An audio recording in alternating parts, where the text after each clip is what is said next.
Baik, perkenalkan semuanya. Assalamualaikum warahmatullahi wabarakatuh.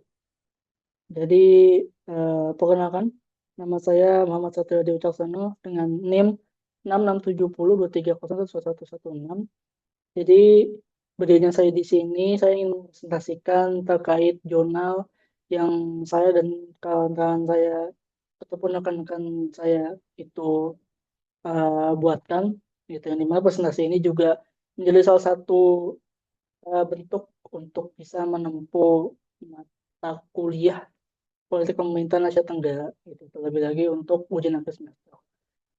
Yang mana presentasi kali ini sesuai dengan jurnal yang saya dan teman-teman saya buat, itu adalah pengaruh media sosial terhadap people power dalam kurung generasi Z atau Gen Z di Asia Tenggara, studi kasus demonstrasi Filipina. Jadi sebelum kita lebih lanjut lagi, kita harus mengetahui latar belakangnya terlebih dahulu, di mana yang terjadi di Filipina saat itu adanya terjadi korupsi proyek pengendalian banjir Filipina senilai 9,5 miliar USD atau US dollar, yang dimana dengan dana segitu itu ternyata banyak sekali proyek yang tidak sesuai standar gitu, bahkan sama sekali tidak dikerjakan, yang dimana dengan karena hal itu memicu kemarahan publik. Karena adanya kemarahan publik terkait pengendalian banjir ini yang tidak sesuai standar dan juga tidak dikerjakan sama sekali oleh pemerintah, itu mengakibatkan aksi penolakan gitu, yang meluas di masyarakat dan juga tidak luput dari mahasiswa gitu, yang dimana salah satunya termasuk di University of the Philippines yang juga turut menyuarakan kritik melalui media sosial dan aksi protes. Nah, jadi dari latar belakang itu kita bisa melihat bahwa media sosial itu bisa menjadi sebagai arena gitu ya, arena people power untuk menekan pemerintah di Filipina, Asia Tenggara tersebut gitu, yang dimana. Lalu tentu dari latar belakang tersebut kita memiliki fokus tujuan, yang mana fokus tujuannya tersebut adalah bagaimana media sosial itu mempengaruhi bentuk people power generasi Z atau Gen Z dalam aksi anti korupsi di Filipina tahun 2025. Sebelum kita masuk ke dalam tahap-tahap pembahasan, kita harus mengetahui dulu ya kan senjata analisis kita, ya kan, di mana senjata analisis ini bertujuan untuk bisa menjadi bahan asah pisau untuk mengasah pembahasan-pembahasan yang nanti akan dijelaskan. Di mana teori yang saya gunakan dan kawan-kawan saya gunakan juga itu menggunakan teori social movement network ya, dari Manuel Castells, gitu, yang dimana dalam karyanya yang berjudul Networks of Outrage and Hope, Social Movement in the Internet Age dari Manuel Castells, itu menjelaskan bagaimana gerakan sosial di informasi itu dibentuk oleh teknologi komunikasi ataupun TIK, dan kurung TIK. Yang dimana teknologi komunikasi ini juga salah satunya adalah sosial media, gitu, yang dimana zaman-zaman pada saat demonstrasi itu menggunakan cara-cara yang konservatif gitu ya, seperti harus masuk ormas dan segala macamnya, itu tidak lagi dibutuhkan gitu karena sudah adanya sosial media ini. Dimana dengan ada sosial media ini ya atau komunikasi itu akan membuat gerakan sosial itu menjadi fleksibel, terdesentralisasi dan juga adaptif. Dimana gerakan ini tuh beroperasi dalam ruang arus space of flows digital. Maka masyarakat itu bisa gitu ya mengikuti ataupun mengawal yang isu-isu pemerintah gitu ya, dengan adanya fitur-fitur di sosial media nanti yang akan saya jelaskan itu, untuk bisa yang namanya itu mengumpulkan titik massa ataupun mengumpulkan aksi kolektif gitu.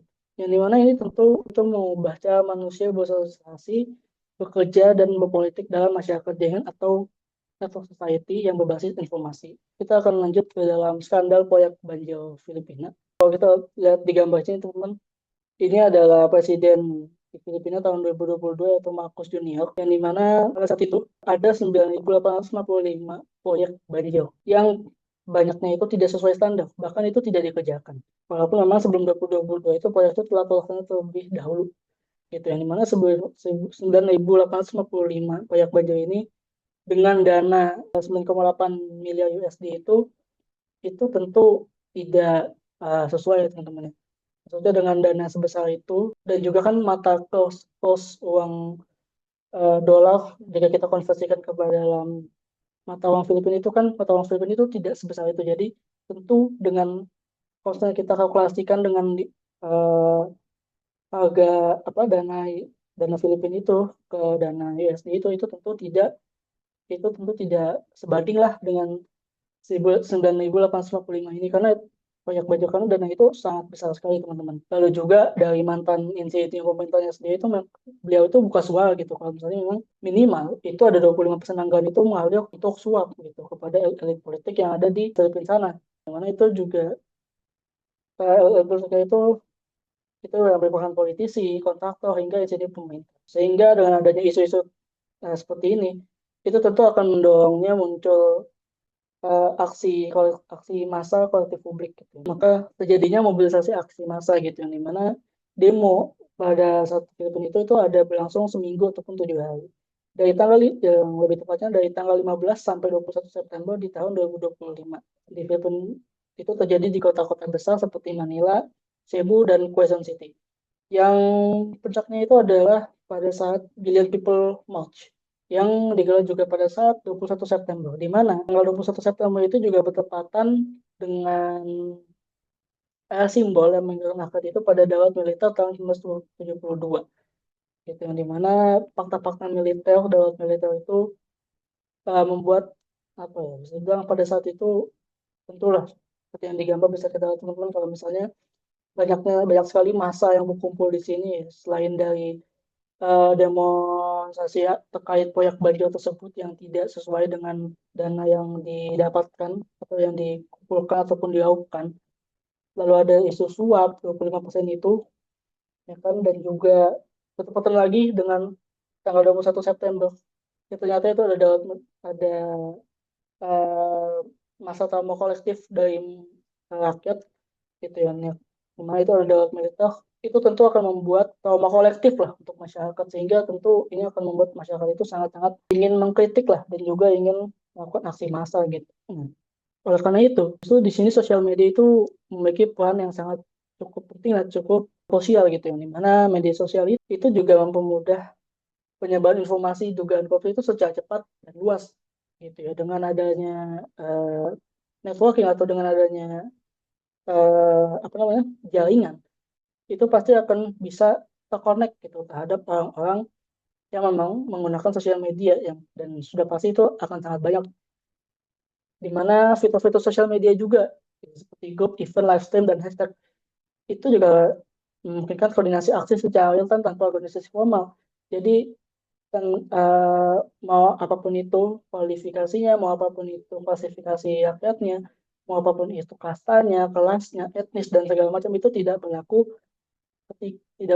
saat media sosial ini hadir, karena media sosial ini hadir untuk sebagai wadah ya, wadah yang memang bisa mengumpulkan gitu ya, mengumpulkan rasa ingin melakukan aksi massal, dikarenakan memang ada jadinya isu-isu pemerintah yang memang harus disuarakan dan juga dikritik gitu, sehingga eh, masyarakat itu terlepas dari apapun itulah ya budayanya segala macam itu mereka juga tetap bisa gitu loh untuk menyuarakan isu-isunya, isu-isu pemerintah ataupun isu yang mereka alami ataupun yang membuat masyarakat itu secara mayoritas ataupun minoritas itu uh, ya, resah lah gitu. Dimana tentu juga poin plusnya lagi masyarakat itu tidak perlu hadir fisik gitu, ataupun tidak perlu langsung ke dalam TKP gitu. Kita berpartisipasi melalui kampanye digital gitu. Jadi mana kalau misalnya kita menggunakan dari sosial movement network gitu ya, dari teorinya Kastel, itu maka bisa dijelaskan kalau misalnya sosial media itu sebagai wadah ya, yang dimana itu menciptakan solidaritas gitu ya melalui komunikasi digital, yang dimana aktivis Gen Z Filipina itu juga menunjukkan bahwa tekanan politik itu cukup efektif gitu untuk muncul dari ruang virtual dan kemudian realisasi di lapangan ataupun di jalanan itu sendiri, yang dimana bisa kita lihat kalau dampak positif dari mobilisasi digital itu sendiri, informasi itu bisa bilang menjadi lebih terbuka lah untuk masyarakat, sehingga tidak ada lagi hal-hal yang bisa ditutupi oleh pemerintah gitu, yang dimana rakyat itu bisa menuntut transparansi pemerintah, bisa menuntut akuntabilitas dari pemerintah itu sendiri. yang dimana identitas kolektif Gen Z itu juga pastinya akan semakin kuat dan partisipasi politik itu juga bisa lebih meluas gitu sehingga masyarakat-masyarakat yang memang sebelum-sebelumnya itu eh, tidak mengerti ataupun tidak mengetahui itu ataupun bahkan apatis untuk mengikuti partis politik ataupun berpartisipasi dalam politik dengan adanya sosial media ini mereka bisa jauh lebih aware gitu terhadap isu-isu politik yang ada di negaranya tersebut yang dimana khususnya studi case yang saya presentasikan adalah di Filipina gitu yang dimana dengan adanya sosial media ini juga gitu eh, tidak ada lagi asa acuh tak acuh gitu dari masyarakat gitu dalam berkecimpung di politik. Berkecimpung politik dalam artian selalu mengikuti dan mengawal dan juga membaca informasi-informasi ataupun melihat lah isu-isu yang memang terjadi di pemerintah gitu. Dan tentu itu dengan cara apa? Dengan cara media sosial. Gitu. Karena dengan adanya media sosial ini informasi tentu akan cepat tersampaikan gitu. Dan di mana media sosial ini juga mempercepat respon publik terhadap isu korupsi dan juga kebijakan pemerintah. Gitu. Nah, tapi terlepas dari itu, media sosial juga memiliki tantangan, yang dimana media sosial itu juga bisa menjadi alat penyebaran misinformasi ataupun hoax lah, ataupun fake news yang bisa memperkeruh situasi dan memicu polarisasi gitu sehingga seperti adanya provokator dan segala macamnya itu dikhawatirkan masyarakat-masyarakat yang memang sudah terbawa emosi gitu ya ataupun tidak memiliki literasi digital yang baik itu bisa terjebak dan bisa apa namanya jebak dalam siklus hate speech gitu dimana mereka bisa mengkritik tapi dengan tidak tepat dan tidak tepat sasaran dan juga tidak sesuai gitu dengan apa yang harusnya mereka kritiki gitu. Gitu. Dimana gerakan ini juga bisa dibaca oleh narasi yang salah dan memicu konflik sosial yang tidak perlu gitu seperti terlebih lagi dalam orang-orang yang memang mempunyai nama itu dalam sosial media yang ditakutkan jika gerakannya itu jika narasinya itu salah gitu dan bahkan bisa memicu konflik sosial yang bahkan tidak perlu gitu. Nah, lalu lain di Asia Tenggara itu sendiri konsep people power digital itu nggak cuma terjadi di Filipina tapi juga bisa terlihat pada gerakan anak muda gitu ya di Thailand, Myanmar bahkan di Indonesia itu sendiri. Jadi mana eh, people power digital itu ya kan dalam era media sosial, era digital, media sosial itu bisa menjadi wadah politik yang seperti tadi saya sudah sebutkan dan sudah saya jelaskan bahwa sosial media itu juga pada akhirnya bisa menjadi media arena power gitu ya eh, untuk bisa melihat dan situasi dan melihat isu-isu yang terjadi politik yang terjadi di negara tersebut. Di mana ruang digital itu tuh juga tentunya memperluas demokrasi dan menggeser dominasi kekuasaan politik tradisional. Sehingga dari hal itu semua kesimpulan yang bisa didapatkan itu adalah media sosial itu menjadi salah satu elemen kunci gitu ya untuk meningkatkan keterlibatan atau partisipasi generasi Z di negara Filipina dalam gerakan people power, terutama terkait isu korupsi proyek bencana alam, di mana penggunaan platform digital itu memperlihatkan bagaimana anak muda itu mampu mengorganisir diri, membangun kesadaran publik dan memperkuat solidaritas melalui ruang daring, gitu, atau dalam jaringan. Meskipun memberikan peluang besar bagi perluasan partisipasi politik, dinamika ini tetap menuntut kewaspadaan terhadap misinformasi agar ruang digital itu dapat berfungsi sebagai arena demokratis yang sehat. Gitu. Mungkin itu aja dari saya. Bila kata ada salah kata atau bila kata ada salah penjelasan, mohon dimaafkan karena sesungguhnya semua perkataan yang benar itu datang dari Tuhan, Tuhan yang Maha Esa dan semua kesalahan itu pasti terletak di manusia.